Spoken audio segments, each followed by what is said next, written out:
when instruction goes horribly wrong. Braniff International Airways. The skies were calm above the Gulf of Mexico. Braniff International Airways Flight 428 was cruising at 35,000 feet, en route from Houston to Bogota. Captain Alan Mercer, a 27-year veteran, sat confidently behind the controls. But what no one knew, not even the seasoned captain, was that one critical instruction, buried in an updated manual, would lead to a catastrophe no one could have predicted. A week earlier, at Braniff's Dallas headquarters, a quiet unease had settled over the flight operations department. A last-minute directive from the aircraft manufacturer had arrived, an update to the 727's auto-throttle procedures. Nothing major, or so they thought. A few lines changed in a sea of familiar text. Effective immediately, the memo read, "Auto-throttle override must be manually disengaged before descent. Failure to do so may result in system lockup." The update was technical, the language vague. Many captains, including Mercer, skimmed the changes. Years of experience taught them to trust instinct over text. Procedures changed all the time, most amounted to nothing. On the morning of June 7, 1978, Flight 428 taxied out from Houston Intercontinental. The 727 shimmered under the summer sun as it prepared for the 5-hour flight south. Captain Mercer and his crew, First Officer Daniel Reyes and Flight Engineer Lynn Warner, ran through the checklist with mechanical efficiency. In the cabin, 111 passengers settled in, including a mysterious man in seat 17A, traveling under the name Paul Kilmer. He kept a small silver briefcase locked to his wrist and declined every offer of drinks or food. Flight 428 climbed steadily, slipping into its assigned air corridor. Everything appeared routine, until it wasn't. 2 hours into the flight, descending through 21,000 feet toward Bogota, Reyes noticed something odd. "Auto-throttle's not responding," he said, tapping the control. Mercer tried disengaging it manually.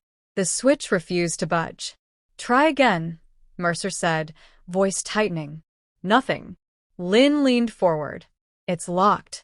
Could be a system fault." The engines maintained cruise power, far too much for descent. The aircraft was accelerating in a nose-down attitude. "We're overspeeding," Reyes shouted. The airframe began to rattle violently. Passengers screamed as overhead bins popped open. Mercer fought the controls, nose pitched up, but the thrust pushed them downward. Ground proximity alerts wailed in the cockpit.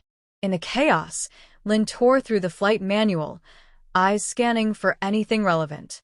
Pages flipped frantically. "There's an update," she shouted. "Something about override disengagement. Manual only." Mercer's jaw clenched. He remembered now that memo.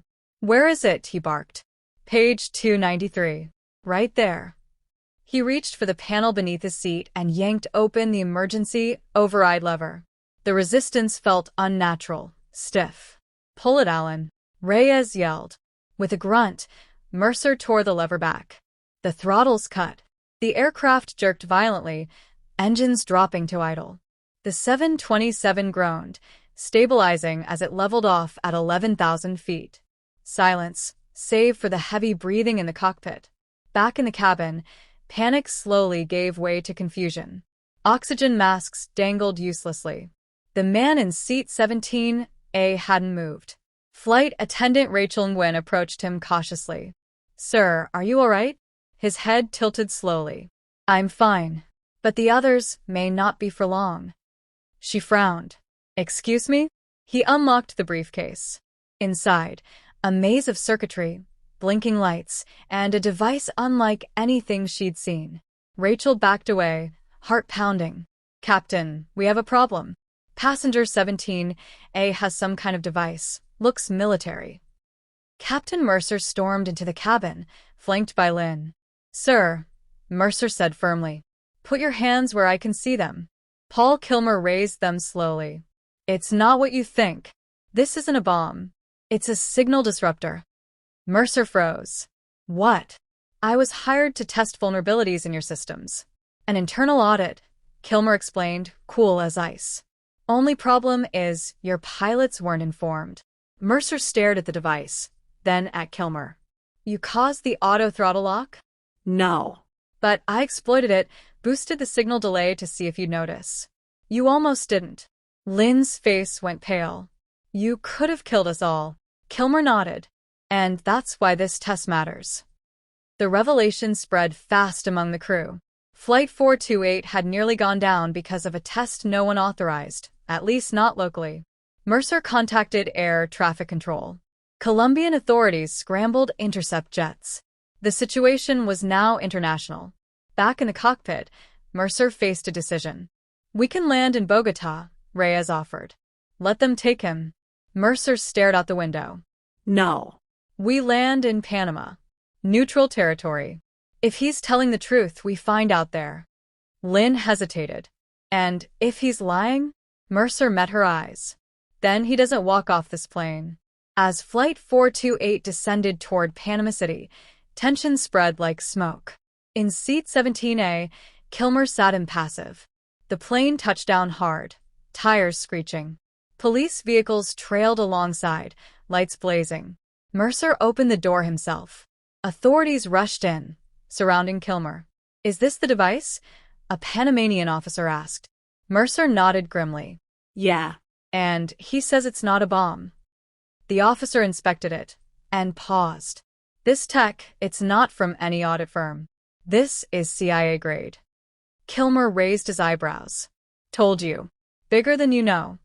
In the debriefing that followed, a stunning revelation unfolded. Kilmer wasn't Paul Kilmer. His real name was Thomas Aldrich, a former defense contractor turned whistleblower.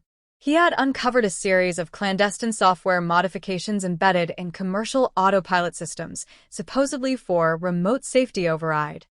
In reality, it was backdoor access. He'd been trying to expose it. Flight 428 was his proof.